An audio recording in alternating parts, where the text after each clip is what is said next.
We back. It's the height differential. That's the 6'6" Neil. I am the 4'10" Nick. Got plenty to talk about today. We're gonna recap the Preakness, the PGA, finally talk a little NBA because I don't feel like we've talked a ton of NBA. But now that we're down to the Final Four, I think we're all watching. Yeah. Talk some NFL. Joe Burrow spoke to the media today, and Aaron Rodgers is coming back for a year to be the Steelers quarterback. And then Will Wade is just doing just Doing total Will Wade thing. He's Will doing Will Wade Wade things things. down in LSU. And then we'll close with a little, what would Joe do? And we both agree it's a good one. Like we need a Before theme we, song for what would Joe do? yeah, I got to get in the lab, dude. I got to get in the lab. I've been wanting to write a theme song for the show, period. And I have it. I have the lyrics. You mean give it to me, baby? Or whatever the Well, thing is isn't good. That's not good enough. it's fine, but Give it I to get, me, bum, bum, bum, I or still whatever. get copyright notices on YouTube, which means if I we don't ever even. do blow up, I don't if we even ever know do what blow song up, that is. well, it's not even a real song. It's a song that's on a platform where you can utilize other people's music and get Yeah. it copyright free. Yeah. But I don't own. I guess I don't know. We still get copyright notices, and if we ever do monetize this thing, I don't want to get copyrighted and not be able to monetize it. So I want to have a new intro song at some point. Write a "What Would Joe Do." Right now, we're only sitting on the Juice's lunch pail, and Juice won't even come onto the show to help us Pretty utilize that. sad. That's pretty sad. But before we get into everything, reminder to follow Height Differential on whatever podcast provider you listen to, whether it's Apple or YouTube or Spotify, Amazon, and then to follow us on social. It all helps people find it. But like I said, we're going to start with the Preakness. I was driving home from Indy, watching on my phone. But I'll be honest, it kind of looked like we do a little bit what we were talking about. Yeah. I mean, no, And yeah, I'll let you with go. the race unfolded almost exactly how we expected it to. You know, we thought Taj Mahal was going to get out front like he likes to do. As we talked about his last two wins, he went wire to wire, and that's exactly what he did. Coming from the one slot, we knew was going to be difficult, but it looked like it was no problem for him. He broke clean, got out front, and he did what he wanted to do. Problem is you know he hadn't run this distance, and it showed. I mean, he was great for a mile, and then all of a sudden he just ran out of gas. So you know, it's kind of what we thought. I didn't know if he could. We didn't know for sure if he was going to fade or not because, like we said, the distance was unknown. But it just turned out he couldn't do it. And horses like Iron Honor and Napoleon Solo were the stalkers. Like they were going to get behind that pace, push that pace, wear those pace runners out, which they did, and take over toward the end. And Napoleon Solo ran the race that he wanted to. Iron Honor ran the race that he wanted to.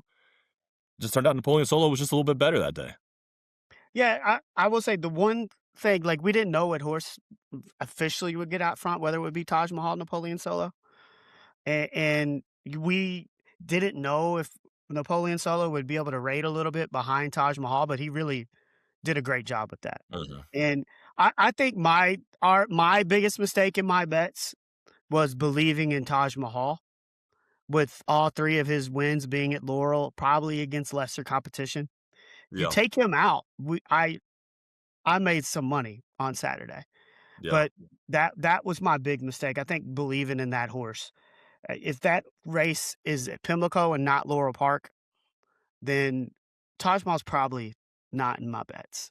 And Yeah, no, I agree. I mean, it's just hard to ignore the 3 for 3 lifetime and all of his familiarity with Laurel Park. So yeah, I mean that there's a lot of bias there, and we bought into it. I bought into it as well. I mean, I had Iron Honor as my win horse, but I had we both Taj did. Mahal in a lot of exactas and tries, and kind of screwed me Well, over there. But a- and speaking of Iron Honor, like when they hit the stretch, he's it just like looks 100% like he's gonna win. he's in a great spot. Great spot, gaining ground. And you don't know, like, because the thing about Napoleon Solo that we talked about, we didn't know if he could get the distance.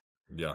And when they hit that stretch, you're just like, "Oh, dude, we knew who the best horse was in this race, and there he is, and he's getting ready to take over." Yeah. And he just really never gained any ground at all. And honestly, I think it's one point Solo was pulling away and extending the lead a little bit after you Yeah. thought that he was Late. gonna Yeah. get taken over. But, uh, this is the reason why, like, I Napoleon Solo was one of my top picks just because he was such a good horse as a 2-year-old, and we saw the talent. He's one of the few horses that had a Grade Wood win in a field that this was a depleted Preakness field. It Yes. just was. Yeah. And he was one of the few horses that had beat this level of competition, which is why I thought you had to include him. And I didn't know if he'd get the distance, but he clearly could, and Mhm. really just dominated everybody. Yeah. Yeah. I mean, it was, and for the horses from Derby running back on the 2 weeks, they didn't quite have it. Oselli finished 4th, so another pretty strong showing, from Oselli, who finished 3rd in Derby. Yeah, And then Incredible finished right behind him in 5th. So I don't know if maybe the short turnaround had a factor in that, or if just the other horses were better, and I'm leaning toward the other horses were just a little bit better. But 2 quality showings from them, and then Robusta, the other Derby horse, and he didn't really show up. He finished 9th, and Great White never really bought into the hype of Great White. He went off with really low odds for yeah. whatever reason. People bought into that for I couldn't tell you why. Finished 8th and 13 lengths back. So those 2 horses really weren't a factor. But yeah, I mean, what do you think? You think that the 2-week comeback for Rosselli and Incredible played a factor, or were the other horses just better? Better, Yeah, better I horses. agree. I Like, agree. I don't think it played really a factor at all. I mean, we talked and I mean, we thought the best horses were Napoleon Solo, Iron Honor, Incredible, and I College. I guess in Taj Mahal. The Chip Honcho was the other one that you guys had talked about who finished in the trifecta. I kinda left him out of my stuff, which is another reason why I didn't hit anything. Uh, but I think another storyline was the price that Napoleon Solo went off at. He went off at 8 to 1, which I think is a great price for that horse. He even got Well, hammered a little bit late Iron in the Honor went off at, what was he, 9-1, 9 to 8-1? no, he ended up going off at 9 to 2. He got pounced by the Oh, he got bounced. CAWs Yeah. because Yep. he was 8 to 1 pretty much the whole day, and Yeah. then got down to 7 to 1, and then really got pounced by the CAWs. So they thought he was gonna win too, Yeah. because that's the one thing about CAWs, they can be right and think they're gonna be right, and maybe it just doesn't turn out that way. But yeah, Yeah. his odds dropped significantly right at the gate. Yeah. But did you hit anything? I got my $10 bet back thanks to Twin Yeah. Spires for my horse coming in 2nd, but no, that was it. So I got a $10 bonus bet to use in the next 2 weeks. See, and So uh, I've got a $10 bet too, and that's it. but that's like, picking the right horses that are gonna be there is part 1 of what this is all about.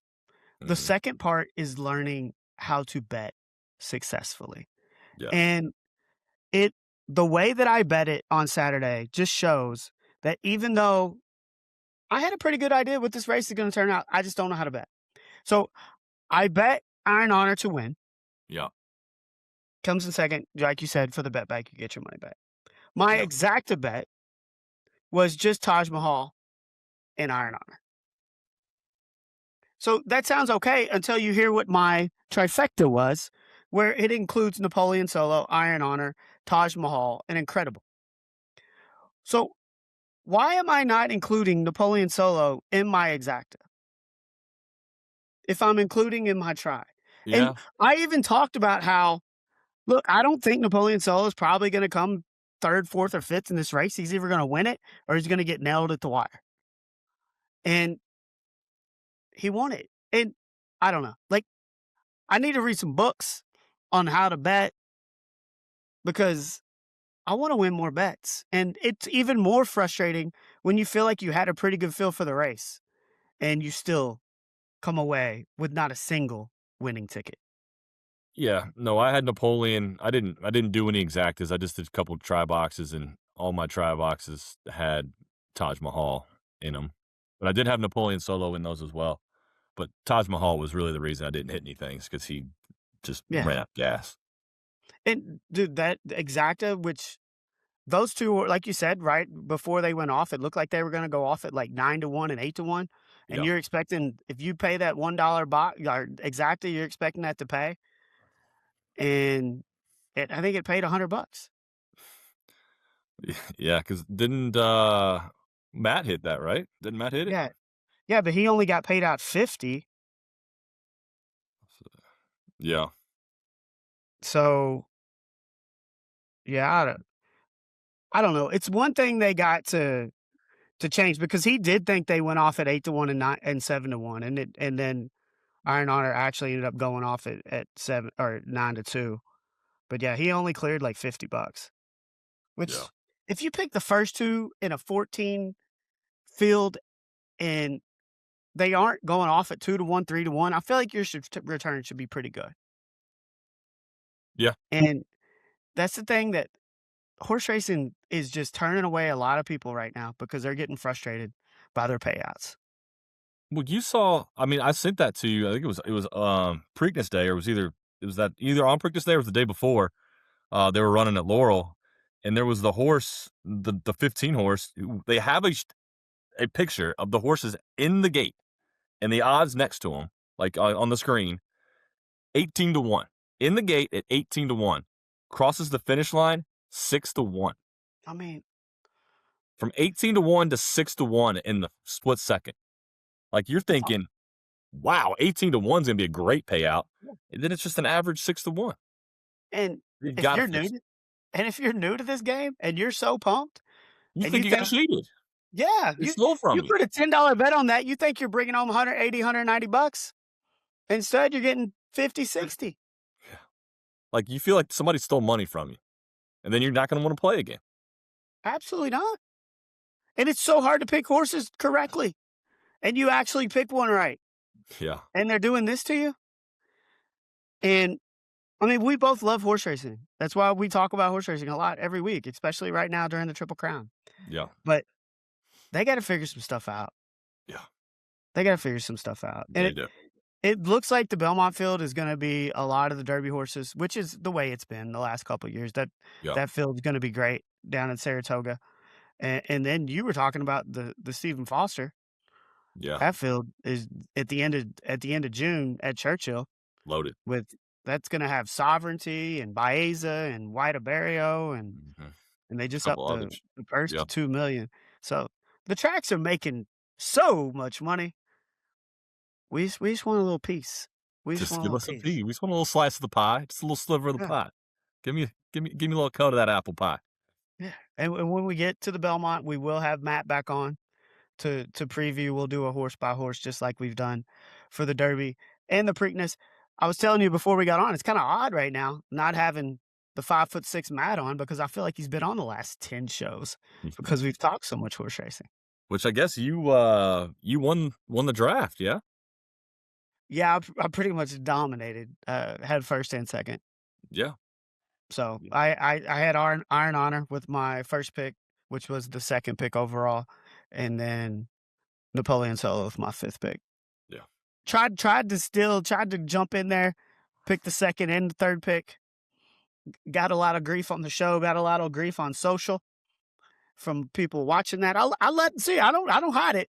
I put it out there as it was, You're like the showing my cons, you're trying to ignorance, steal from us. You're trying to steal showing my from us. We ignorance. call you a CAW over there. Yeah. But Matt had picked Incredible first, and then he had who did he pick was his last horse? Do you have Chip? Do you have Chip Uh, Honcho? heck, I don't even remember. For You some had reason I said it think you should had have Chip. been Talking. No, the Hell We Did. He took the Hell We Did Oh, with the the hell we last did. pick. Ooh. And then I had this stuff written down. I didn't even bring it with me. Who'd you have 3rd and 4th pick? I had Taj, and And Honcho. I think I picked Honcho, yeah. Yeah, you picked Yeah. Honcho. So I will get the last pick in the Belmont draft. We'll have to. I don't know who came in 2nd or 3rd. Like, I guess he had Incredible in 5th. I had You had Honcho in Honcho 4th. 3rd, or in Also 3rd. finished 3rd, and Taj finished 10th. Oh, we did finish 7th. So if you add them up, I had a net total of 10. He had a net total of 5 plus 12. There's nothing more Oh, no, exciting I than had live. 13. Sorry, I had 13. Net total of 13. He had a net total of 12. So he wins So you get by the first by pick. 1. Yep. Nothing more exciting than live math on a podcast. Sorry. So we hope y'all enjoyed that. But we will have Matt back on in a couple of weeks to talk the Belmont, and I'm excited about that. We'll see if Golden Tempo can do what he did in the Derby because I'm Is he skeptical. I'm officially they officially said he's running? there ain't no way he's not gonna run in the I don't Belmont. know, man. I don't know. There ain't no way. I hope so, but If the Derby horse ain't coming back in 5 weeks, we really got problems. And dude, that's another thing too. Like when we talked about the May, June, July thing, it's got a lot of people talking about it yeah, out there in the horse racing industry. And maybe that's not exactly what they do, but we still got to do something we gotta make it happen. Make it because happen. that look, we were excited. There were 14 horses in that Preakness, and we talked ourselves into being excited about it because it's a horse race. It's got a big name on it, and we have grew up to watch the Preakness. It's just what we do here in Louisville, Kentucky. But we need to get better horses in that field. There was Yes. way too many passes and no chances in that race, and it turned out to be exactly that. Yes. Anything else on the Preakness or in the No, horse racing world? we'll take a week off from horse racing and get back at it when we get some post position draws here in what, about 2 weeks? Yeah, yeah. So, yeah, excited to take a little bit of time off and excited to see what happens in the Belmont, see who comes back from the Preakness, if anybody's gonna run all 3, which that'll be interesting. So, gotta get into the PGA. Yeah. Everybody talked about how low they thought everybody was gonna go at Aronimink, and that's all I heard all week was, "This course is wide open. The rough is spotty, like, there's gonna be some tough spots, but there's also gonna be some spots where it's not too bad a lies." That was the exact opposite of what we saw, Uh-huh. and a lot of players complaining all week about pin locations being too difficult, and it looked like that Sunday was gonna be wild, Yeah. and that leaderboard was just so jumbled up with some big names, Big names. and, like, Scotty never mounted a surge at all on No, Sunday. it was the opposite. So let's talk about Yep, Scotty real quick. Scotty was the exact opposite of what he had been doing all year. He actually had a good first round, shoots the 3 under, and then rounds 2 through 4, he finishes in 1 over. yep, He couldn't putt. His putting was and atrocious he was all missing weekend. some shorties too. Shorties. He's missing some shorties. Rory, after making a run on Saturday, never really made a push on Sunday. Um, Also, and speaking of Rory, you see him getting into a little argument with a fan again, yeah, he's getting known for crying, that. He's getting known crying for that. again. Come on. I'm telling you, he's he's having some bad PR on himself, He's soft. and and people are starting to grow tired of it. And the fact that golf covers him as much as they do, because Yeah. they should. Yeah. I mean, No, he's yeah. Rory McIlroy, He just won the but Masters again. people are growing tired of watching Rory walk to his shots on coverage when they aren't showing other guys. And people are growing tired of watching him in pregame at the range when they're Yeah. not showing other guys. Yeah. And people are growing tired of watching his postgame comments when they're not showing other guys on coverage. Yeah. And I saw that at the golf event I was at. A lot of people. And look, we got this with Tiger because Tiger was everywhere. And I remember my grandpa being like, Tiger would be in 16th, but they'd show him on the bottom line because he was Tiger. And I remember my grandpa being like, he's not even up there. They're still showing Tiger. I feel like that's kind of what we're getting to with Rory, but people are kind of growing tired of it and not wanting to see him so much. And he's bringing a lot of this on himself with all of these antics. I mean, his antics him getting in spats with fans is only gonna make it worse for himself. I mean, Yeah. you're just gonna get more heckled even more. Like, if fans know that they can get under your skin and they don't want you to win and they don't like you, they're gonna just keep doing it. And all the Yeah. dude said was USA. That's all he said. Yeah. USA. And that made Rory flip his shit. Like, what are we doing, dude? Like, Yeah. focus on golf. Don't worry about the fans. Like, focus on your golf. Stop being a D-bag. And if you don't bogey 4 straight holes on Thursday, Yeah, I don't know what his Thursday you're was. right Good there. lord. Yeah, his You're right Thursday was there. brutal. But we get to the back 9, and JT went off relatively early because he did not have a good Saturday. Yeah, And he posted a 65 5 under. Yeah, to go into the clubhouse at 5 under. And yeah. I thought at the beginning of the day you probably had to get to 7 to win. And but it just kept being to where For a while, yeah. For a yeah, while, he was sitting there 5 under, and he was 1 shot back of Schmid. Is it Schmid? Is that it? Schmid? Patty Schmid. That's a U Matty of L Schmid? guy. I know U he's of a U of L L guy. guy. I know he's a U of L guy. I just wanna make sure I pronounce his last name right. But yeah, Schmid was at 6 I mean, well, Schmid had the bogey early, and then he Yeah. bounced back with 3 birdies to get back in front, and he was at 6 under, and JT's at 5 under, and, they're making the turn, and it's still a one-shot lead. It's like, you expect a guy like Schmid, who's not been in this position before, to probably choke one away. Mhm. So if you're JT, you're feeling pretty good that the field's probably gonna come back to you. Um, but it didn't turn out quite that way, but he still finished T4. It looked like it was getting close. And JT had told a story, I don't know the exact tournament, to where he had posted a score Yeah, early in the day, and he's got a buddy there, and they're just pounding beers, yeah. and he's like, "Oh, I might have to go back out there." And his caddy's already an hour Yeah. away. His Yeah, caddy his wasn't even caddy had already left. So, I think he was a little more prepared for this one, yeah, I think he learned his just in lesson from whatever just in tournament that one case. was. Yeah, But, yeah, it just when they're on the back 9, you're like, "Oh, 5 under still could maybe get you in a playoff." yeah, But then, like, Rahm really didn't do anything to make any noise.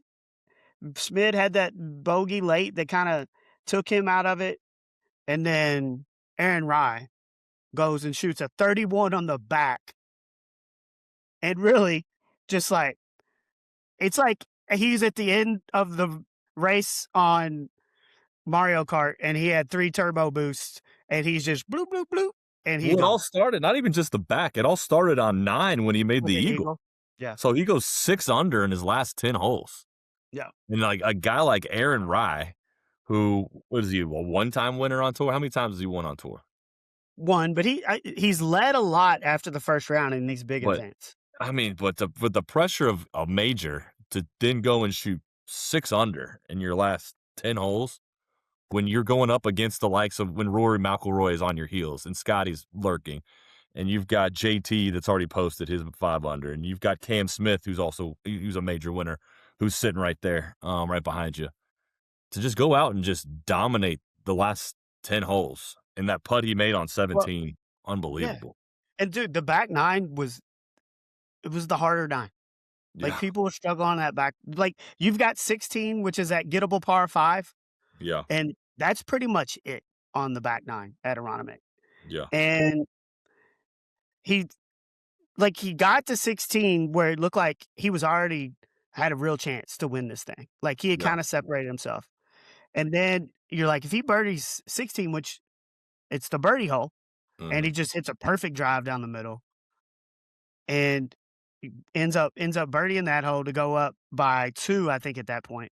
yeah, But then that tough par 3 on 17, he hits it all the way on the right side of the green, and you're like, if he 3 putts this, it's gonna be a contest yeah. going to 18. Like, he's gonna not have a lot of wiggle room, Yeah, and then he just you think he drops the 7, yeah, and then, he's 1 yeah, shot up. Yeah, and it was reminiscent of JJ Spahn's putt yeah, at the US Open, yeah, and I think it was 66 feet.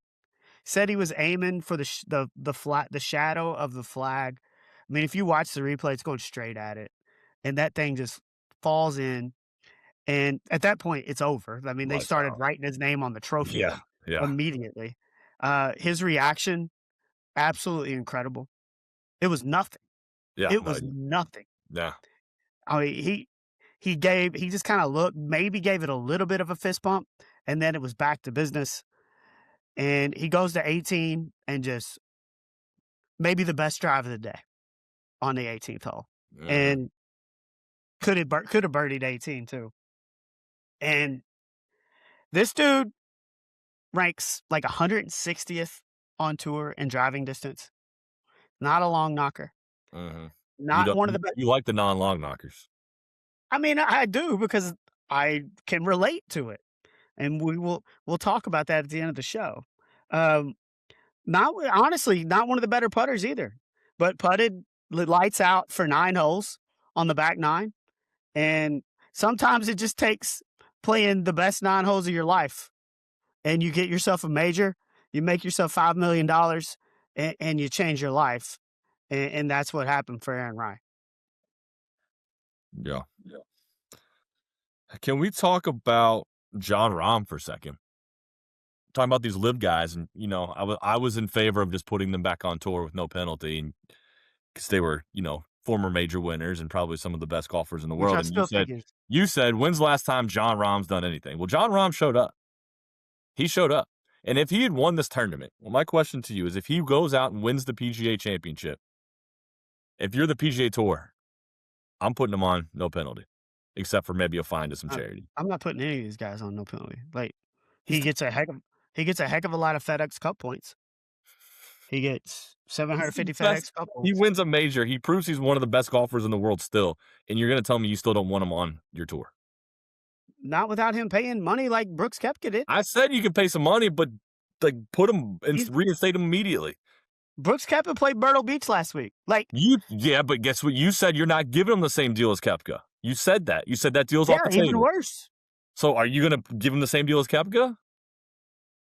No, I'm giving him a worse deal. Even if he I'm wins giving him that a worse tournament? deal. Even if he wins that No, tournament? he had a chance. He had a Oh, chance. for God's sakes.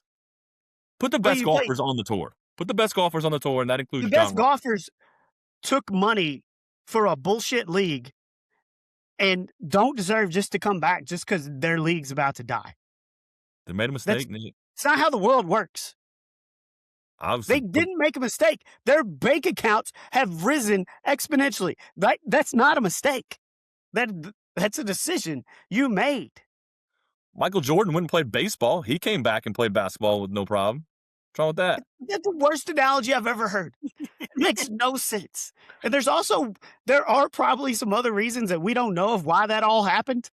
There's multiple things been talked about why all that went down, but that is an awful, awful He analogy. quit. He quit on your league, and he went and played in another league. It was a different sport. That's what he did. He quit your league, went and played another league, and then he Is came back so with no penalty. so AAA or AA baseball is competing with the NBA directly and Hey, trying to take them It's down. live golf for real They're trying to competition take for them PGA down. Tour. They were trying to. That was their goal. It was a You don't money, hand out $500 million contracts if you're not trying to take over the PGA but they didn't come close, and we knew that wasn't like they were because never it's going to not take down the sustainable. PGA. You're gonna run out of money at some point, and when nobody's watching, eventually the Saudis are gonna be like, "Hey, nobody's watching. We're not making any money back. We're gonna pull our money out," and now this is where we are. Let him back. He's But one of the best players in the world. Put him back on tour. just like The that's best golfer should be on the PGA Tour, and he qualifies as one of those. if you put together a package that's worse than what Brooks Koepka took, and that's his path, then yes, I'm for it. But it's got to be worse than what Brooks I'd Koepka took. give him the same Kepka deal. Give him the Kepka deal. That's the minimum. That's the minimum. He But I would deserves say it. you have If to he had go won, he I think deserves a sweeter deal. no, if he won, he would have got 750 FedEx Cup points, Oh, and that would have helped him. But no, no. And look, we got to talk more about Aaron Rai instead of talking about this idiot John Rahm, who played well in a major for the first time in a couple of years. we want to talk about the fact that Aaron Rai uses 2 gloves. I want to talk about it all. I want to talk about it all. Okay. I've known that he wears 2 gloves, and I've known that he's had iron covers since he's been. I mean, he's been in a lot of tournaments. We know The who he is. story of why you've heard the story of why he uses iron covers, right? 100%. And we're getting ready to tell all this stuff. Okay. Uh, it's actually really cool. It is cool. And My dad uses iron covers, and I'm sure all of his 70-year-old buddies just ride him every time they go out there. But he's proud of his clubs. And now I'm like, I can't even make fun of you as much now that I know this Aaron Rai story. But so Aaron Rai, they didn't grow up with a ton of money, and evidently he got a set of Titleist irons when he was a kid, Mhm. way more money than probably his dad should have been spending, but he saw that his kid was pretty dang good at golf Yeah, and wanted to support him in it. So he's yeah, cleaning his clubs with baby oil and cleaning out the grooves every single night and got him iron covers because he didn't want the clubs to Clinton together. getting Yeah, clanked. yeah, And that's why he still does it, because it kinda serves as a reminder of where he came from. yeah. It's a show of appreciation for everything that his parents did for him, and which is just we need stories like that. I mean, don't get me wrong. I would use iron covers on my own clubs if I didn't have to take them on and put them off every time. If I had a caddy to do it for me, Yeah, sign me up. I'll do use yeah, iron covers, but I'm not just going through the trouble of doing that every single shot. So yeah, he at least has the luxury of a caddy that's going to do it for him. and then he's got the Teddy 2 gloves Teddy two gloves. because he just grew up in England, and it was cold, and he got used to playing with 2 gloves. So, There's a lot of dudes that grew up in England and weren't cold and use one glove.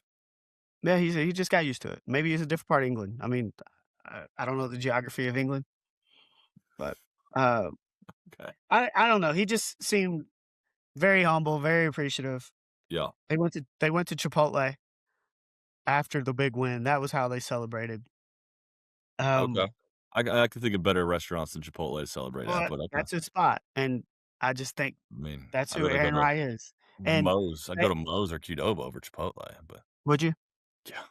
Maybe we need to get in that, maybe it's in or we can do that now, but, uh, they're asking him in post, what's he gonna do to celebrate, and his wife's there, she's a golfer too, and he doesn't know what to say, what they're gonna do, and she just yells, "We're probably gonna go to Chipotle." Oh, And he's like, "Yeah, thought you were that's about to say probably they were about to do something else. yeah, maybe a little later, maybe a little later." But good for Aaron Rai, man. Yeah, yeah, Just once you're a PGA champion, once you're a major champion, they never can take that away. So even nope. if he doesn't do anything else really big ever, he'll always have this moment. And to really separate yourself from a leaderboard that included your boy John Rahm, that included Oberg, that included Cam Smith, that included Xander Schauffele, is it's impressive. And for a guy that averages 288 yards off the tee in a PGA where their boo dudes are just bombing it, Mhm. sign me up. What happened to your guy Rick with the 5 over on the last round? Played Yeesh. terrible on Sunday. Yeesh. Uh, But look, he's been playing good golf. Can't let one bad round really he just didn't have anything on Sunday. no. And there were points to be had, like, he was right there. He was 1 under going into the day. Mhm. So, points to be had, money to be made, but can't really do it going the other way. He needed to be 5 under, not 5 over. Uh, Alex Smalley, Yeah, birdies 18, makes like a 20-footer, and that was good for a cool, what, $900,000? $900,000. Yeah, yep. Went One from putt, one what putt. would have been, tied for 4th to, tied for 2nd, Yeah, and he makes $1,800,000, I believe. 1.8 1,804,000. So, yeah, just over 1.8. And I exaggerated Rahm's, it was more 3.7 million instead of 5, but good little chunk of change. Yeah, I mean, dude, 3.69. Yeah.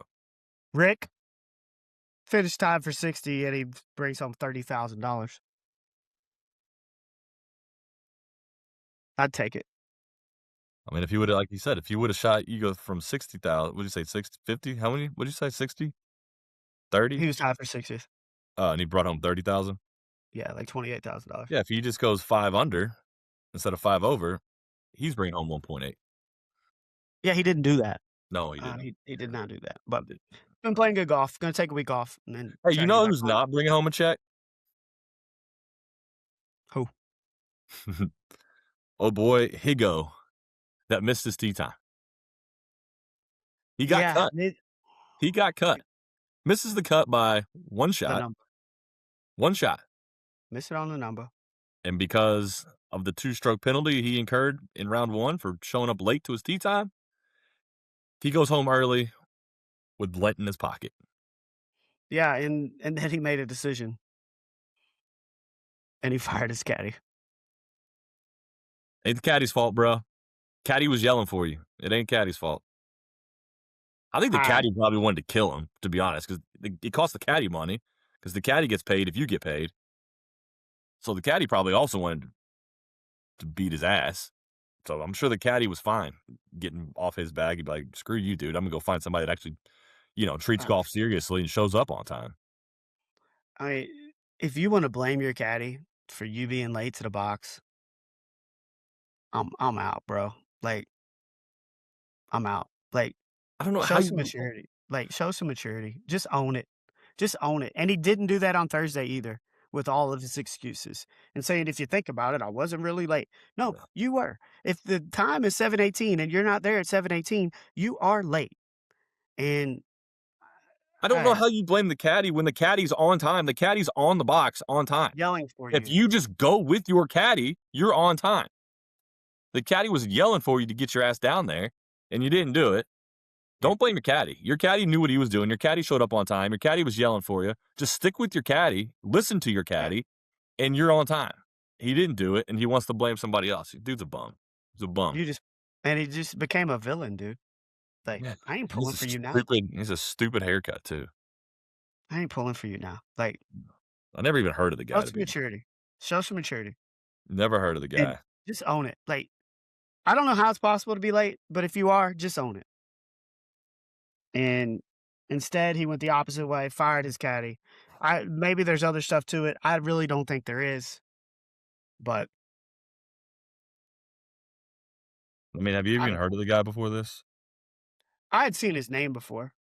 I mean, his best finish is tied 40th in the Cognizant Classic back in February. Yeah. I mean, I had seen his A name lot of before. miscuts on here.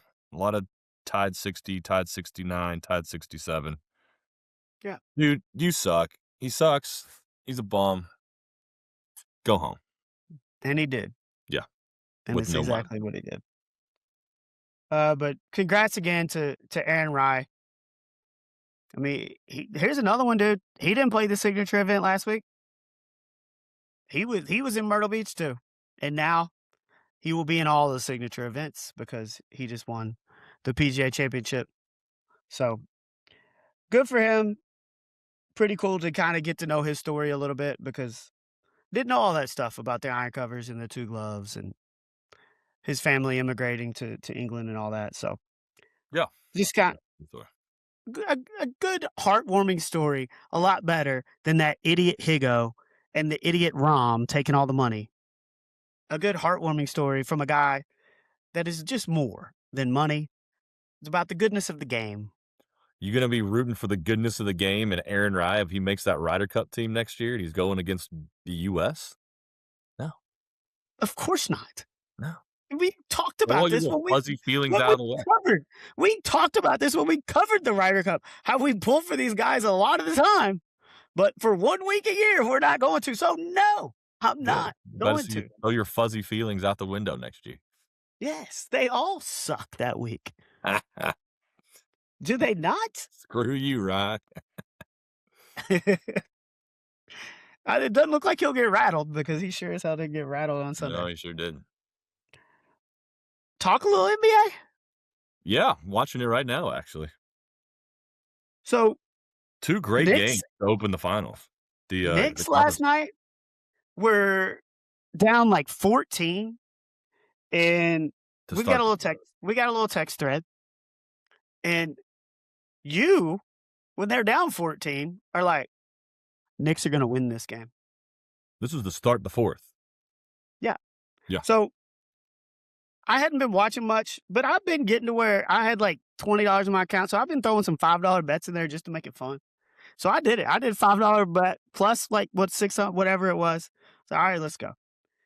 I watched the next 4 or 5 minutes. Yeah, you And would have waited 5 more minutes. If you would have waited 5 minutes, you I would have made know, even more money. but I wouldn't have bet it at that point, dude. They look like they had never played basketball before in their life. They couldn't even move the ball around the perimeter. Like, they were missing bunnies. It was awful. It was And awful. what was it, down 22 with about 7.5 to go? They got down 22, and then I think they outscored them 44 to 11 or something like that the rest of the way. I don't know the exact number, Yeah. It was a but lot to a something little. crazy. A lot to a little. And once they saw the ball go in, everything started going in, and then Cleveland had a chance to win it at the end of regulation. That shot was in. I mean, it was down, and Mike Breen even did the premature bang. who was that, Merrill that shot that? Yeah, Yeah, he did do a he bang. He did he a did the premature bang. premature bang, and it goes to OT, and the Cavs wanted nothing to do with OT. Oh, But they I they mean, got what other sport are you going to see a game just flip on its head the way that game did? it happened last year. It happened to the Knicks last year. I'm And the saying, Knicks but it happens in the NBA. But I feel like it doesn't no. happen really in any other sport where it just I don't know what like the game just completely turns on its head. I mean, 28-3 Super Bowl, the Yeah, Falcons over the and the Patriots? but here in that situation, you got Tom Brady. The Patriots are the Yeah, I better know. team, I know. I mean, and you baseball, not see you can't this. really say You it s- compared and to look, you baseball. had reason. Do what? So you really there's not a comparison. There's not really anything you can compare it to in baseball. No, and look, you had reason to believe that they were going to come back and win, and it's because it's the NBA and things like this happen in the NBA. Mhm. We've seen it. And I do think the Knicks are the better team, Oh, no doubt. No and doubt. they're probably going to win the series. And I would have said they're going to win the series even if they lost that game. But Yes. just the fact that you can predict that this is probably or has a really good chance to happen, and then it does. I don't know. It's just the NBA is different. The NBA is different. I mean, what the Cavs did in the last 7 weeks, what were they doing? James Harden is absolutely terrible now. I can't. Like, He's my worst hated he's player to watch. I unbelievable. can't stand it. He's unwatchable. He Yep. doesn't play a lick of defense. I mean, Jalen Brunson, they isolated Brunson on him multiple times down the stretch, and James Harden couldn't Just stop anything. and Couldn't he's not stop going anyone. to. No, He's not going to. he's not going to. Like, I don't know if you're the Cavs, like, switch him off somebody. I don't know. Double Brunson. Do something to where James Harden is not isolated against Jalen Brunson because he just got his lunch ate. And then offensively, he was awful. He's terrible. I mean, he shoots 5 of 16, 1 of 8 from 3, scores 15 points in 42 minutes. Like, he's not I don't know if people expect him to be the James Harden from 5, 6, 7 years ago, but he's terrible, man. And you He got cost Don them the Mitchell. game. You got Don Mitchell. Don And Mitchell wasn't great down the stretch. He had a no, good he's game, not. and he was not good down the stretch. He's not. But like I just don't know why James Harden has the ball in his hand so much. And he dominates the ball. Like he's always been a guy that dominates the ball. Yeah. And it just makes it hard to play team basketball with him He on had the court. six I just turnovers and 3 assists from Harden. Like, he was awful. He was but awful. also you have timeouts, Cleveland. Coach says he saves them or something. Didn't he come out and You say that can he's call not you yeah. you are allowed to call timeouts. Yeah, no, Yeah. Kenny Atkinson. I like to save my timeouts. Well, you saved them. Congrats. Guess And what? They now you're didn't carry down over to the next game, so I don't and know now why you're you're not down using 1-0. And now you're down 1-0. And you just got outcoached by Mike Brown. Yeah. Yeah. Uh, I I not only do I get the cat or get the Knicks at +6 whatever last night to make some money, I also got them to win the NBA Finals. Mhm. So I just need them to get there so I can hedge a little bit and guarantee myself to win some cash. Um, on the other side, How about one we of the both all admitted. Uh, Go do ahead. what? Go ahead. What were you gonna say? I was gonna say one of the all-time great Yeah. performances, Victor Wembanyama in game 1.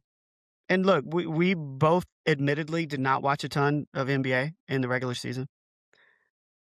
That dude he's a Space Jam character. He is a Space Jam character. He's a Space Jam character. And it ain't just the fact that he's 8 foot tall, long.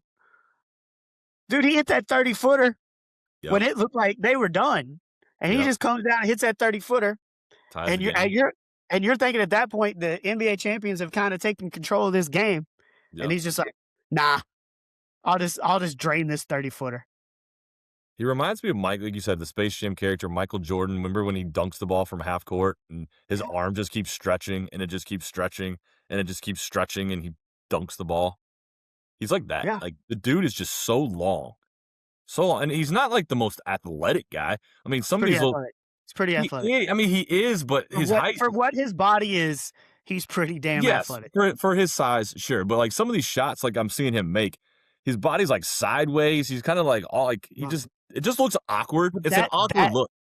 It's that awkward. is that is athleticism. It's And awkward. It just looks awkward, but I I am so impressed by his patience and his different ways to wait, get the defender off balance, and find a way to score. He's just so patient with the basketball and just waits for you to give him a little bit of room. And he doesn't need a lot because he can score over everybody yeah. and figure out ways to score the basketball. And then defensively, he just controls the game as well.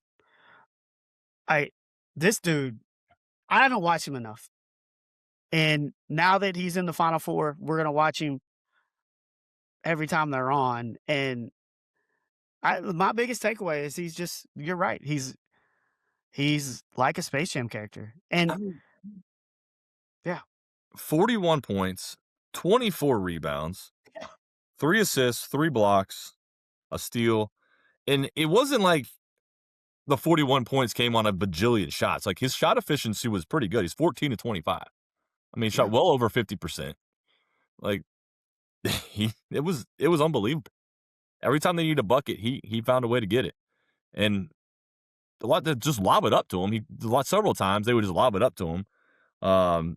Castle would just throw it up to him and just That's all you have down to it goes. do. I mean, That's all you have to I do. know it's a cheat code. It's a cheat code.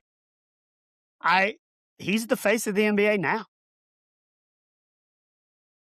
Mm.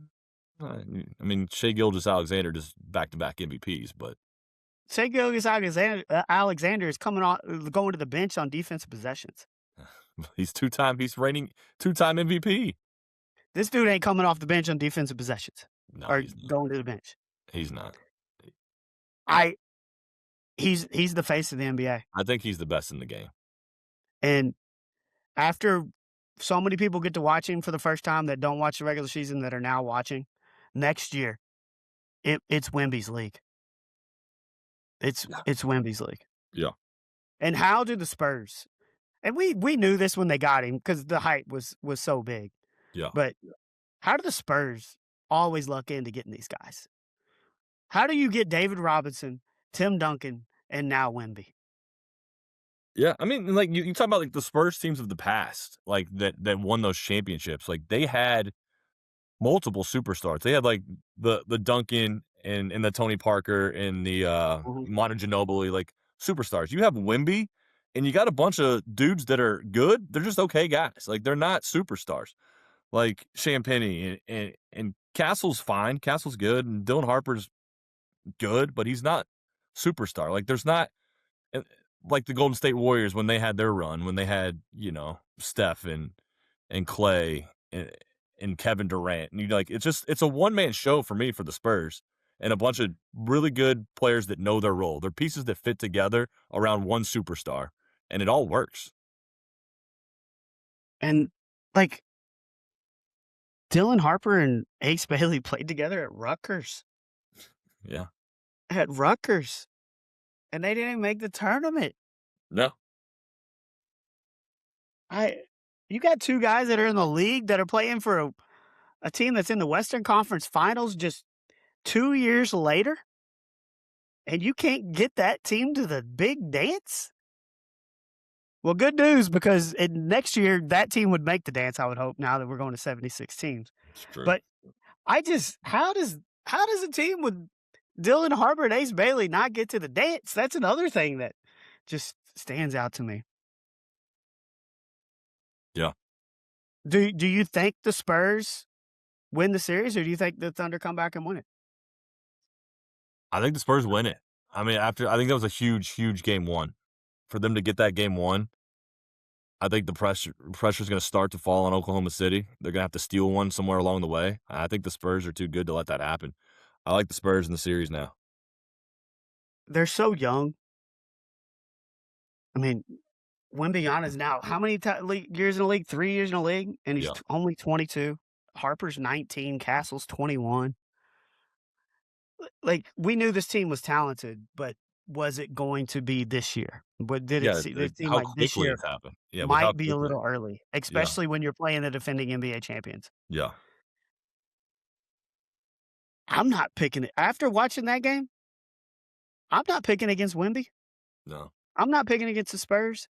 And I remember talking to my brother-in-law last week.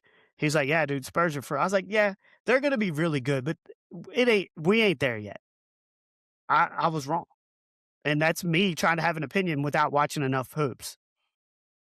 But they could win it all. And if I've got the Knicks to win it all, who would I rather play in the finals? Would I rather play the Spurs or the Thunder? I'd rather play neither one. I mean, but that's not a possibility. Yeah, I don't know. I I don't don't know. I don't know. I still think the Thunder could come back and win. They obviously know how to win games. That was the first loss they've had in the entire playoffs. Yeah. So, I think there's more collective talent on Oklahoma City than there is on San Antonio, but San Antonio just plays so well together, and they yeah. know their roles, and they know where the ball needs to go and who needs to take the shot. Like, they know what they're doing, and it just works. And, I mean, Chet Holmgren just looked awful in game 1. 41 I minutes, mean, 8 points, shot 2 of 7. They need got that Chet. one block. Got They that need block late. he did get the block Got late. that block late. They need Chet to be way better than what he was if they're gonna advance. He's got a lot of the same kind of body type that Wemby does. He ain't as Like if big, you though. He ain't as but tall. he ain't as tall and he ain't as good. No. It's just and another guy on the Thunder that Alex Caruso, man, just makes plays. Just 31 points. 31 just points. makes plays. And you talk about the downfall of the Bulls. Well, yeah, why does he keep I bouncing think around? Like, why he's with the Bulls for a little while, then he's a Laker for a little while, and he goes, how many teams does Alex Caruso play I for? think just Lakers, Bulls, and Thunder. Is that it? Yeah. Okay. But he was in the Josh Giddey trade that brought Giddey from Thunder to the Bulls. They wanted to get a little younger. But never been like a And full-time starter. Never he's just a role player that just and balls out, man. Never and I mean, usually he's not scoring 31. Usually he's just making the gritty plays, the defensive plays It's true. that helps teams win games. And I mean, you need guys like that Yeah. to win NBA championships. And he's done it with the Lakers. He's done it with the Thunder. And he just never did it with the Bulls, unfortunately. But he didn't have enough talent around him to make that happen. Um, I mean, the Knicks are going to win the other series, right? Yeah. I have before the series, I said Knicks in 5. I'm sticking to it. Um, Joe Burrow spoke to the media today. What old Joe have to say? Well, we talked about how this offseason was of monumental Importance. importance. Very important. Yeah. And the gist of it today was he's very happy with I what the saw front that. office did. I did see that. He mentioned a lot of their additions by name, mentioned Brian Cook, mentioned Dexter Lawrence. Um, says this is the most because they asked him. They like you all went to the Super Bowl in 21. You were kind of new to the league, but you knew that you had a lot of talent on this roster. And he was like, "Yeah, but this is the most talented team that we've had." I did hear him say that. And Yeah. and now I think he's it's right. our job to go out and to prove that. So You agree with Joe, do you not? You think this is the most talent? You think this is a more talented team than that Super Bowl team? yeah, that offensive line on that team was terrible, It was. and ultimately that was the reason they lost. Now I need to see this defense in action to prove to me that they're better than that 21 defense because that 21 defense and Cincinnati was pretty dang good. It was good. And honestly, that was the reason why they got to the Super Bowl. Their defense was the reason that they won 3 games. I mean, they made the big plays late against the Titans and the interception in overtime against the Chiefs. I mean, yeah, they made the big plays when you needed the big plays. Your safeties with Von Bell and Jesse Bates were one of the best combinations in the NFL. Yep. Can Brian Cook bring that leverage, that level of play to Cincinnati? I think their defensive line is going to be much better than that defensive line in 21. But remember, that line had Ogunjobi. Yep. They had BJ Hill. They had some depth. They had Trey. They had some depth there. I think this defensive line could be better, and I do think the linebackers were better in 21. Oh, And yeah. that's just going to be the way it is. Yes. But Wilson, Pratt. overall, Yeah. because the offensive line should be pretty good, this team, yeah, they have all the tools to be the most talented team that Joe Burrow has played with, I and mean, that's and exciting. we talked about this last year. The offense is so good and good enough that the defense just has to be an average NFL defense. It does Yeah. not have to be good. It does not have to be great. It just has to be okay, and you're going to win a lot of football games. It just cannot be god awful like it has been. Well, and look, I don't have the numbers in front of me because we've talked about this so many dang times, but how many games they've lost when they score 33 points Exactly. in the Like last 2 years? if this defense can just hold a team to 28 points, you're winning a lot of games. Yes, and they should. They should be able to do that. I need to see it. I need to see it. But I'm glad that Joe is happy with what has happened because that Yes. needed to be the case Yes. for not only him being happy there, for our sanity as fans. Yep. And dude, I'm pumped. He I'm said he's I'm going ready. to wear, I'm ready to go. I heard today he said he was gonna wear protective something on his toe, so we shouldn't Okay. have any more toe problems. Well, dude, if he wants to go out there looking like a wearing armor, I'm fine with it. Look like the kid from, Christmas Story with all the jacket and the padding. Well, I'm not trying to keep him warm, Neil. I'm trying to keep him not No, injured. but I mean, that's just talking about, like, that's just padding. Like, if that coat was padding, that's Joe Burrow be running out there with bubble wrap on. As long as he can still get around and make throws, I I don't care what he does and what he wears. But he also talked about how he has interest in playing in the Olympics and flag football, Uh-huh.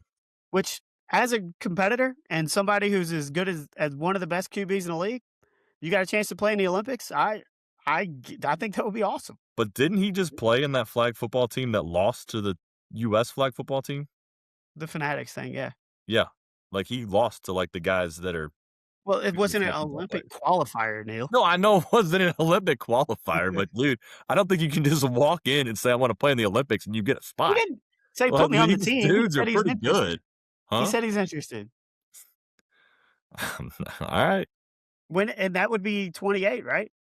How would that work? Like, so how do you pick the US? Like, do you just, like, I have I get, like, think 6 there's gonna be qualifiers. so, like, do you think there's gonna be, like, actual teams that are qualified, and it's like, if your team wins, that team I goes to the Olympics? Or are you picking the best players off of certain teams? Like, I don't know how are you how it's picking this? first time it's ever happened. I mean, for the NBA team, they're just picking the best players.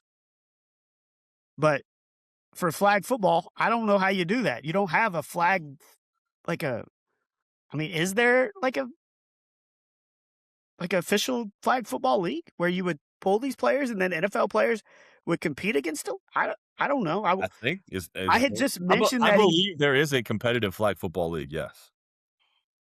so maybe we need to research this a little bit because I was just mentioning the fact that he had interest. I didn't know we were going to get knee deep in how this team would be constructed. I mean, we still have a couple years to digest that, but speaking of flag football, though, did you see that the NCAA recommends that flag football become a championship sport, like an actual sanctioned championship sport? Okay. So, Are they, because I don't know if it's we're, guys or girls or I don't know how that works, but we're gonna see collegiate well, flag football.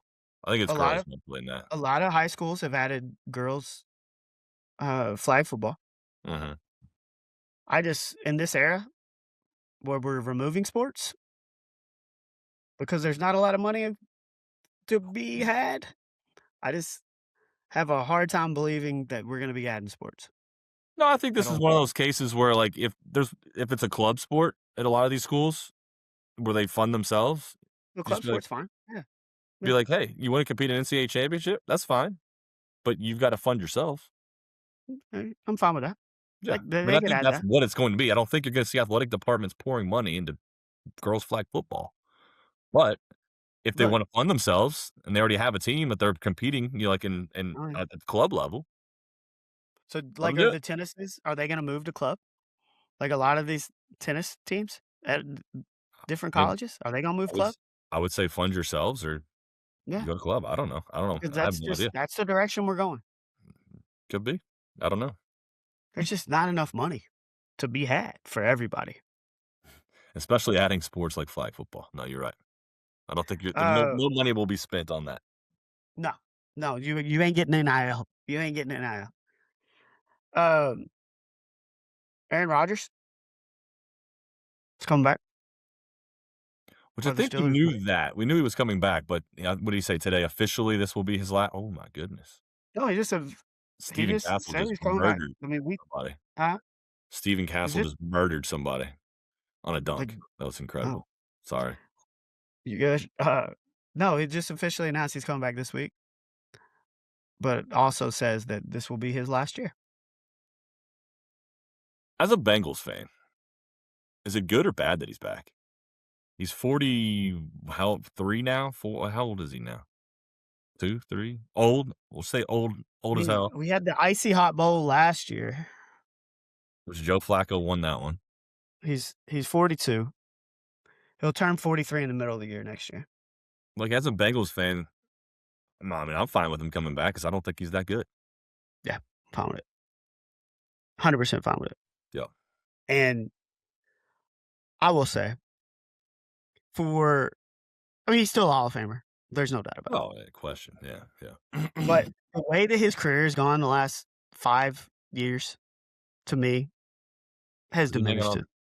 Yeah, he's hanging on too long. It's diminished his legacy. Yeah, he's not like Tom Brady, where at the age of 40, whatever he was, could just go to a new team and win a Super Bowl in year 1. Like, No, he's not Tom Brady. no, He's good. He is a Hall of Famer, but he's not like Peyton Manning when Peyton Manning was toward the end of his career, goes and wins a Super Bowl with the Broncos. no. Like, dude, you're not winning Super Bowls anymore. He can be good in spurts. Like, he can have drives where he's good, but he can't consistently at this I point mean, he took these be good enough. Oswego mushrooms or something and hallucinated for a He's week, and I think he probably got all crossed uh, up in his brain and thinks he can still play. but your question, as a Bengals fan, am I like, how do I feel about it? Yeah, good with it. Yeah, probably gonna get You hurt win anyway. another you win another draft without getting a quarterback that could be the QB of the future. Let's There weren't keep very many of those to be had in this quarterback draft, though, bro. that's true, but they'd still win another one Yeah, without getting anybody. yeah, You I mean, they coulda went out and got, like, Tua or somebody, which I mean, Tua has shown signs at Miami of him being good at times. I mean, would you rather as a Bengals fan, would you rather the Steelers have Aaron Rodgers or Tua? to wash. 'Cause to me, it's Aaron Rodgers because he's old, and even if he does play well, he's not coming back next year. Tua could find it again. That's true. Like, he's had good years. That's true. I but yeah, I'm all for it. Come back. Let's go. Another year with Aaron Rodgers in Pittsburgh. I'm all about it. You wait till Dexter Lawrence flattens him like a pancake. Oof. And then what we got? We all knew Will Wade in LSU was just going to be wild. No, it's It's even wild. more wild than we thought. Like, all right. So you're Will Wade. You get fired from LSU the first go around because you're breaking NCAA rules, right? Mhm. So then you get your second chance. You go to McNeese. You do well there. You behave yourself for a few years, and Mhm. you get a step up, and you get a pretty good job at NC State. You behaved yourself at NC State for a year. Things are looking up. Like people are starting to respect you a little more. Well, then you leave NC State high and dry after 1 year to go back Mhm. to LSU, and basically you're just giving the middle finger to the NCAA right off the bat. You're Yeah. just back to doing shady stuff again. Like, Well nothing's changed. well, now you can do it if the courts will allow it. Um, RJ Lewis was the 2005 Big East Player of the Year. Mhm. Declared for the draft, went undrafted, played in the G League, signed a two-way contract, was traded. Now they're trying to get him to LSU. And then Yam Madar, who was drafted by the Boston Celtics in the 2020 NBA draft with the 47th pick. Now they're trying to bring him to LSU on what is reportedly a $5 million deal. First, I've never even heard of that guy. They're trying to give him $5 million, and he was drafted 6 years ago. Never even heard of him. Like, to me, that's just a waste of money. It's just stupid. And he Like, was, the RJ Lewis thing is stupid, and the NCAA has already come out and said that they will not make eligible anybody that has signed any kind of contract in the NBA. It had been part of, like, league business. So, RJ Lewis is not getting any waiver or any reprieve from the NCAA. So, you're right. The only way to do it is to try to go through the courts, which, like, what is that? Like, you file a lawsuit in the state of Louisiana and you get a judge that's probably an LSU donor, and he's gonna be like, yeah, let him play. That's what happened in Alabama. That's what happened in Alabama last year. yeah. You got an Alabama donor who was a judge said, let him play. And then another judge had to step in and said, yeah, no. Like, at what point does does reasoning come into this? Well, and look, maybe they don't think they can really get RJ Lewis through. Like, they're obviously going to try, but I think deep down they realize they probably can't get him through. But I think a part of his strategy is to clog the system with so many of these guys, these 23 and older guys that have played internationally that probably shouldn't be eligible, and see which ones he can get through and see which ones of them he can get in LSU uniform. And I think that's a part of their strategy. Like, this dude, he wants to be the villain. Like, he knew as soon as he took that LSU job that that's what he was. And he is just fully accepting it. Yeah, but Fully accepting it. this stuff didn't work last year. Like, this has happened before. The kid from Baylor last year was a draft pick or whatever by whatever team it was. I think that was probably the Celtics too. Goes back to Baylor, and he was awful. He was not good. And then you got the kid from Alabama who played a handful of games before he was an eligible game. He wasn't even that good. So this has been tried before of these guys that have been drafted, 2, 3, 4, 5 years ago. They come back to college thinking that they can still play at this level, and they all sucked. Yeah. Well, this dude that was drafted in 2020 obviously is not good enough to play in the league, or he would have been in the league all this time. Goes and plays overseas. Like, to me, this just means he's not very good. And I don't see him competing at a level against guys that are NBA quality players in the NCAA and making any kind of difference. What's he going to average? His little 6 points and 4 rebounds a game? So what? I mean, should he be eligible? Absolutely not. But it's not like it scares me. Like, I'm not worried about these bums. It's just ridiculous. It's ridiculous. It's absolutely ridiculous. Like, But they're going to fail. They're going to fail. The On3, the Twitter account for On3, which they cover like the transfer stuff. Yeah. They have one with RJ Lewis saying committed to LSU. And you know how they've got like the schools that they were at before and then the arrow pointing to LSU? Yeah. Like his goes UMass, St. John's, Utah Jazz, Bolton Celtics, LSU. Like, that alone, we're done. It's over. How does that make Like, sense? it should be over. It doesn't. Like, what make are we sense. doing? It's absurd. It's absurd. It's absurd. Like, is LeBron James going to come play college basketball when he retires to the NBA? Good. I mean, He's got eligibility. Shea Gilgeous-Alexander's only played 1 year. He's got 3 years of eligibility left. Get the 2-time NBA MVP back to Kentucky. Like, what are we doing? What are we?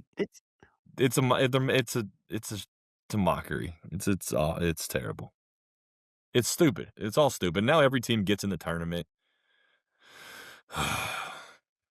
We still love it. I hate it. And we still love it.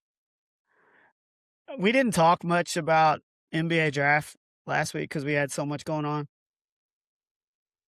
Are you DeBonsa guy? Are you Darren Peterson? Like who you taking with the first pick? Give me DeBonsa, I think is the number 1 pick. That's who I would pick. I mean, I think Peterson's a great player. I think what he went through last year at Kansas and kind of the circus around him not wanting to play or if he was whatever it was is a red flag. But then again, in the NBA, there's load management all 2 days, like every 5 days. Whatever was wrong with Peterson last year, he can take a couple days off in the NBA and people won't even bat an eye at it. So He was give me the taking too much creatine, Neil. They figured it out now is that that the what it season's was? over. He was taking too much creatine. Yeah, we That's what figured it it out. was. Okay. Mhm. No, give me So DeBonsa should as be the number should 1. be That's who I would solved. pick. That's who I would pick. Yeah, I've been a DeBonta guy even early in the season when they were all talking Darren Peterson, and just his antics have really pushed me off of him. Yeah. The interesting thing is the Jazz have the second pick, and how bad do they want DeBonta there? Oh, Like, can they yeah. figure out some kind of trade to get up to 1? I don't know, but they would love to have AJ DeBonta at the Utah Jazz. I mean, it would probably require them to give up a first-round pick next year. Yeah. And then the Bulls actually lucked in and got the 4th pick. Maybe we can Yeah, get a little the poor Pacers got screwed. well, their GM, president, whoever it was, apologized to the fan base for making that trade. I mean, it was a gamble. They knew it was a gamble going in, but when you have the odds that you had of getting a top 4 pick and somehow not getting it, I mean, you gambled, the odds were in your favor, and you crapped out. If you are the Bulls at 4, because I've got thoughts, who are you hoping you get? Because you're not getting DeBonta, you're not getting Peterson. You going Cam Boozer? I think that he's likely gonna be the 3rd pick, but I don't You want Wagler? I don't think he's one that I want You going at 4. Wagler? I I think it's between Caleb Wilson and Darius Acuff Jr., Okay. who I would pick. I would take Acuff. And out of those 2, I would give me Acuff. Yeah, and I think most projections have Acuff going 6th, and a lot of them have Wilson going 4 to the Bulls. Yeah. Wilson's just got so much upside. But I think Acuff's a killer, dude. He is a killer. Dude can put the ball in the hoop. Look at us, man, talking so much NBA. We're experts.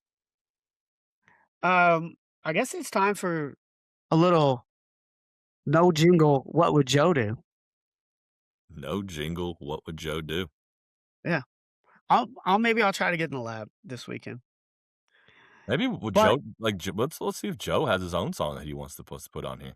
if he does it, I will accept it with open arms. Yeah. So this is a golf theme. We've had a couple of these in golf themes. Mhm.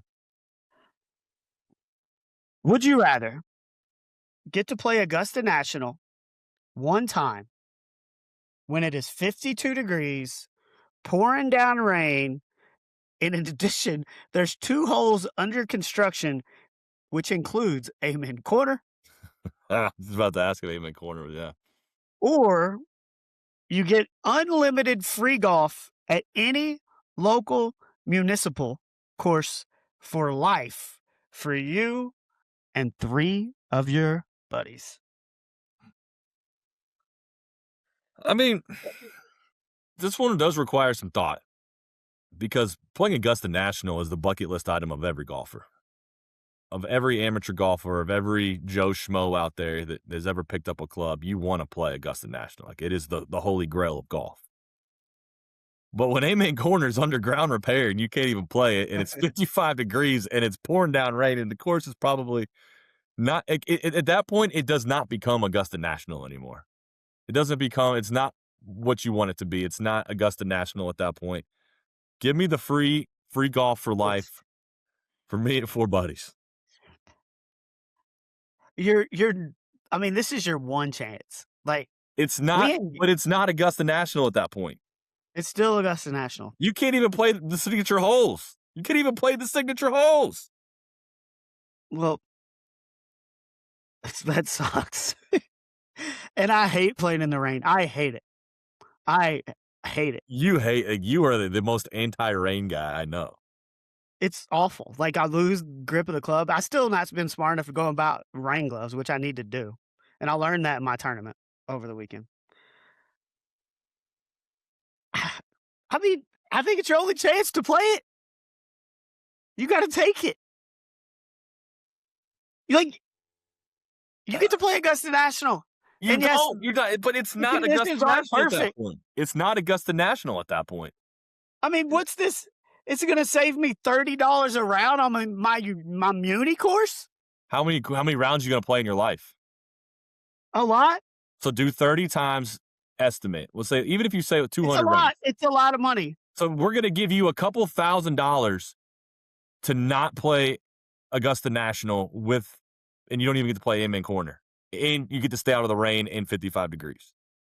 You're Well, gonna take it. but this is my one chance to get to play Augusta. It's Like, I not had Augusta at that point. It's not it's Augusta. 16 of 18 holes. It's 16 of 18 holes. You've got rain in your eye. You can't even see. It's cold. You're It's shivering. Like, what I'm telling you. It's I'm going to be telling you, miserable. It is not the going to be a 50 happy experience. You will not have a smile on your face out there. You're not even going to be the smiling. 52 degrees is not turning me away. The In the 16 of rain, 18 holes 52 the degrees. 16 of 18 holes is not turning me away. I'm disappointed that I don't get to play 2, but that's not turning me away. The pouring down rain is the one that is You know what 52 in a rain feels like? It feels like it's low 40s probably. Like, it feels cold. That's a cold rain. it's Augusta. It's your only chance. The only thing in your mind when you're out there playing Augusta in those conditions is, I want this to be over. But you don't because you're playing You Augusta. don't get to enjoy it. You're not even Now enjoying it. So meanwhile, I'm out in Augusta in the rain playing golf, and you're playing Iroquois for free. Like, you feeling better at that point? For life. But this is yes, for life. If I had an opportunity to play Augusta and I didn't take it, and I never got to play it again, I feel like I'd regret that.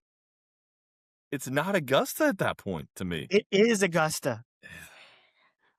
Like, Uh, you are a part of the flowers blooming. You are helping the those flowers flowers aren't bloom. blooming. They're getting You are rained on and helping they're those falling off flowers the bloom trees. with the rain. They're You were falling off there the when it trees. happened. But you get to play Bobby Nichols and Iroquois and Seneca and Charlie Ventnor for free for the rest of your life, which is pretty awesome. I believe that is With my awesome. buddies. We're all gonna I get to have Oh. fun with my friends. But I get it. It's tough. And I understand why you're picking that. And I hate playing in the rain, but it's a chance to play Augusta. I think I got to take it. Like, we drove by there. You can't even see the course. You can't even get a glimpse of it. And they're going to let me play? Oh, I'm in. Like, we tried. Right. We were driving It's- through Augusta just trying to see the Right. fairway, and you can see nothing from the And outside. you're gonna have to, like, obviously at Augusta, it's path only. They might even make you walk. They probably don't even have golf carts. You got to walk the whole thing. Well, I'll have a caddy. You got to walk. I'll have a caddy. You have to walk. I'll be fine. Okay. Yeah, I'll be fine. Says the guy that complains when it's path only at a municipal course. You get to walk the extra 5 feet to your ball. Yeah, because it's the same as walking the damn course sometimes. So you complain about walking then, but you're not going to complain about walking in the pouring rain and 55 degrees. Oh, I'll be complaining, but I'll be playing Augusta. You won't. There's even no doubt I'll be complaining. You will not, but you won't enjoy it. I think you have to. You have to force yourself. Wait till you say it. I got to play enjoy it. Augusta. Oh man, that's awesome. Hey, what'd you shoot on Amen Corner? I didn't play it. Like, what? What? Yeah, I played one twice. I got to and I play played two Tea twice. Olive and Flower Blossom and whatever else they call their 16 other holes. But you know what? The rest of my life, when I watch the Masters, I'll be like, I played that hole. No, you won't. You'll be like, I don't even remember what I hit Oh, on here no. because I just wanted to get through my round so quickly that I didn't even know where I hit the ball or what no. So while I'm reminiscing through my head how to play these holes, because I actually did it, you can reminisce how to play number 9 at Iroquois. Number 9 at Iroquois. Oh yeah, that's the short par 4 there. Yeah, just up the hill a little bit. Yeah. But it's not an easy decision. It's really not, 'cause I would love me some free Mooney golf for the rest of my life. I just don't think you can pass up a chance to play, even though the conditions suck. Catch me out at Sun Valley every Friday. I haven't even played out there this summer. I have not played Sun Valley. We need to get out there. Get Carl Dang. again. Do we What was need to our play Sun Valley? Yeah, I gotta at least play it once or twice. It's Nah, just it's where I grew up playing. okay. Um, I didn't come in last this weekend. That's good. Progress. Yeah, I beat a guy that I played with on Friday. I've never beat a guy before, so that was fun. Because There you last year I go. came in last. Didn't beat There we nobody. go. Last year I went 104, 100, and the 104 was with the two-stroke penalty on the first hole because the first fairway is right by the driving range, and I accidentally hit a Titleist driving range ball instead of my ball. That's how I started my The other like, amateur who career. caught that? Did you self-penalize? Yeah. Well, I asked the guy because like it was a Titleist. I mean, I don't know what the hell I'm doing. I think I hit it there, and then I walk like 10 feet up. It's like, oh, that's my ball. So, and then I had to rehit. I actually, I started the tournament with an 8 because I doubled it and got a two-stroke penalty. I blame your caddy But in that situation. well, it was both of our faults. um, but 104, 100 last year, and then I go 90, 94, 95. So 15 stroke improvement. Mhm. Went 2 rounds with no triples That's and there you go. no lost balls. Hey, no lost balls is even more impressive. Well I done. had 3 I had 3 pars on Friday. I had no pars on Saturday. But I had 13 bogeys and 5 doubles, and I doubled the first 2 holes because I didn't even warm up because it was raining and I didn't wanna get out there, which shows that how You're bad gonna do you love want it? Augusta though, How man. You're how gonna bad love do you want it, Augusta. bro? How bad do you want it? You're gonna love Augusta. But Yeah, but you I got you got Bruce Evans out there. Your dad was caddying for you, so a little father-son bonding on the trip. yeah, he cracked a couple Cincinnati Red Budweisers on Friday in the middle of the round, so maybe the first caddy, drinking beer during the event, which I was in full support of. I mean, I'm proud Uh of him for that. Yes, I'm absolutely. I want my caddy cracking Reds Budweisers. But the other dude in the short stature category, I'd say he's a good 3, 4 inches shorter than me. Shorter, I fin I finished the tournament 45 over for 2 rounds. You wanna guess what he finished and how bad he beat me? 7 over. 7 over. Beat me by 38 strokes. That's insane. So I got a lot of work to do.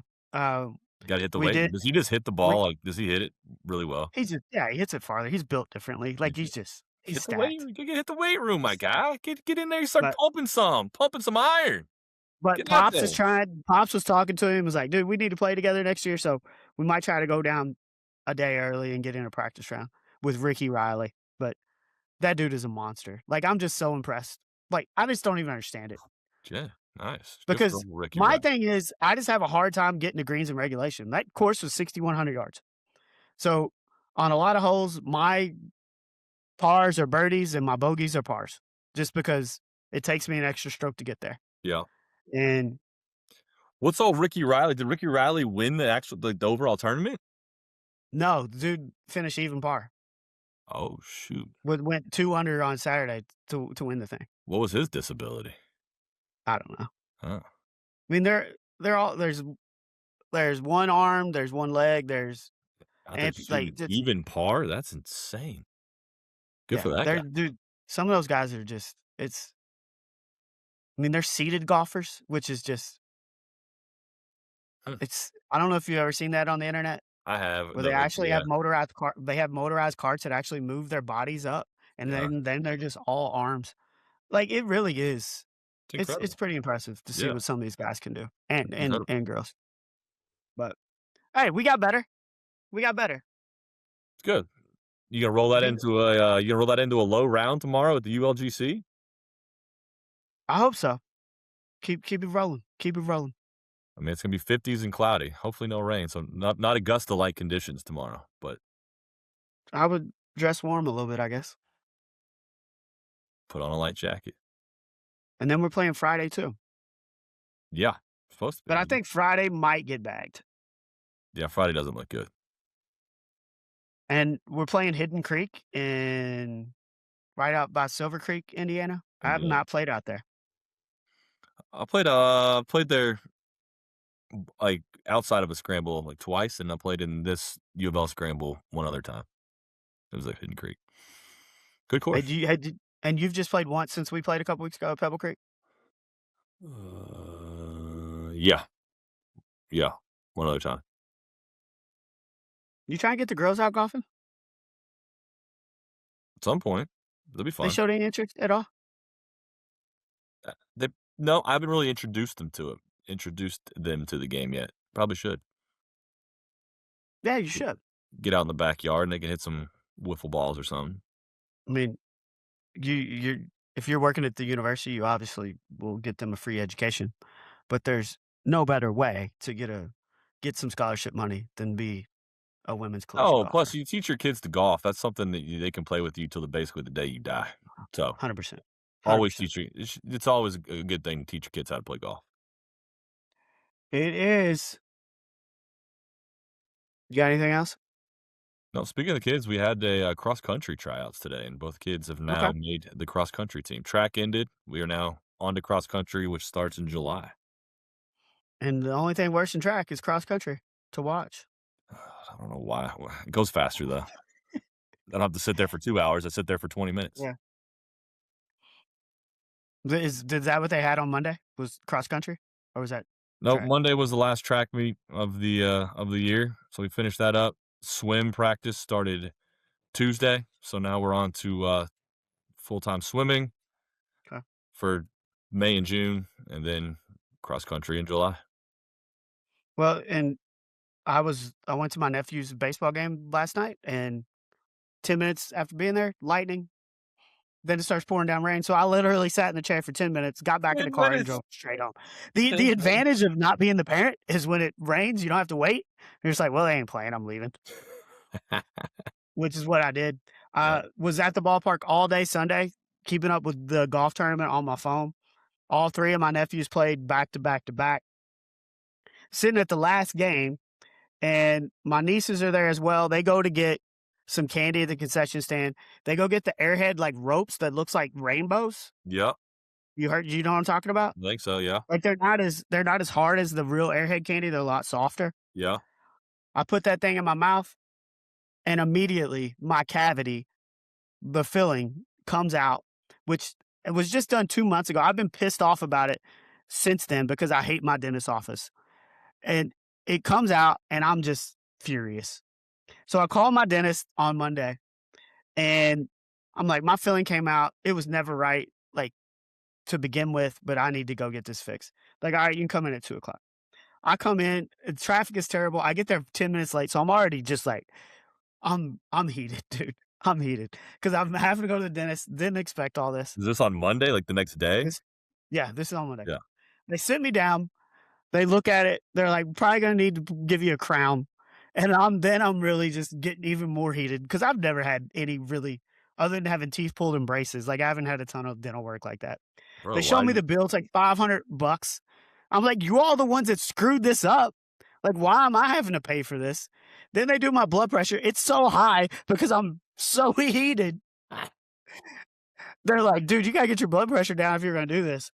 And I'm like, what time is this gonna be over? Because I got a massage at 4 o'clock and I am not missing my massage. They're like, yeah, it'll probably be over about 4. I was like, well, get me the hell out of here. And I called another dentist office the next day, and I'm going somewhere else. so you still don't have a filling in where the cavity is? No, I just got a big hole in my tooth. Doesn't that hurt? Doesn't hurt. Does not hurt? Does not hurt. Like, when you're Maybe I'm just eating? Like, when you're no, eating and stuff? just food gets stuck in it. It's annoying. Bro, But why yeah, are it you doesn't not hurt. brushing your teeth? I've What are you never had a talking about? cavity my whole life. Brush your I'd teeth. never had a cavity until I went to this dentist office. And the other time that they gave me a cavity, they go back to drill it. And the lady's like, I don't even know why we're drilling this. There's barely a cavity there. And I kept going back. Bro, It's use on some me. toothpaste on your toothbrush. Scrub them teeth. Stop getting cavities. How many you had? Too at the Oh same my place. god, dude. It's a racket. What kind of It's a racket. hygiene what are you It's a doing over racket. there? Brush your I teeth. I do brush my teeth twice a day. Clearly not They enough. some Like, people what, are you just more missing? What sensitive are you to just cavities missing? than You just others. missing some teeth? You just brush some over here, some over there, you just leave a couple untouched? What's wrong with you? No, Stop eating so many sweets. I don't eat a lot of sweets. Then how you getting cavities? I Cavities don't don't know. make themselves. I think yeah, I think I they mean, do they at this do, dentist but office. I think they do at this dentist office, and then they screw your tooth up, and then they were like, "Well, you need to pay $500 for a crown." hey, I'll recommend the teeth brushing app that my kids use on their iPad, so Okay, they know exactly how long to brush their teeth for, and it's like an interactive game. I'll okay, send that to you so you know how to brush your teeth properly, and you won't I'll have this check it out. problem anymore. Okay, I'll check it out. fucking idiot. Dude, I lived when I went to Moorhead, I lived there for 2 years and never set up a dentist, come back here and have no cavities. And then I go to this dentist office and all of a sudden I get cavities. Like it's all this place is a racket. This place is a racket. You want to shout out the name of the dentist? No. And I like my hygienist a lot, but everybody else sucks. I think it's a you problem, bro. You seem to brush your teeth. I feel like you're not Well, brushing. I got an appointment for next Tuesday, so I got to live with this hole in my tooth for over a week. And it's because I'm playing golf on Thursday and Friday. And I just called them yesterday and they couldn't get me in today. So I wasn't going to cancel golf No, I can't to get it off. get a tooth filled. Yeah. But that was my Sunday, Monday adventures. Sounds like fun. It wasn't. All right, I'm getting us out of here. All right, go brush your teeth. I don't know what we gonna talk about next week. NBA. I guess NBA finals, and we'll figure it out. We'll figure it Something will out. pop up. But Something will pop up. We not can do the WNBA if you want to. Emily Caitlin Clark Inksler didn't. versus Misha Hines Allen in Indy tonight, I think. Caitlin Clark not playing. Hmm. Woke up with back tightness. Already missing a game after 4 games in. Fragile. All right. All right. Before we get out of here, reminder to follow and rate us on whatever podcast app you use, and then to follow Height Differential on all social media platforms. For that 6'6" Neil, I'm that 4'10" Nick. I don't know what we're talking about next week, but we'll find something to talk about. We'll talk to you then. Yeah. Give it to me.